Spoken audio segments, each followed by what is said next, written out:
Day begins with थोड़ा सा जामुन खाने से। जामुन खाने के बाद चलते हैं हमारी क्लास। क्लास से मैं डायरेक्ट घर आने के बाद मुझे इतना आलस आ रहा था ना कि तारक मेहता देख के मैं सीधा सोने चला गया। मतलब सीधा चाय मिली मुझे उठने के बाद और चलते हैं अब कचरा डालने बाहर। कचरा डालने के बाद भी से मौसम खराब होने लग गया। बालकनी में आते ही today we also got the barish at the same time. Anyway, let's go. बारिश में थोड़ा सा कुछ हो जाए ना, मतलब चलो प्रून्स ही ट्राई कर लेते हैं। Today we have last with prunes.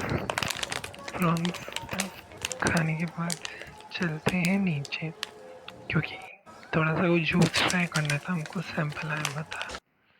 चलो, इसका टेस्ट ज़्यादा अच्छा था नहीं, बट कूलर वाले भैया आ गए, कूलर ठीक करा के बस आज इतना ही।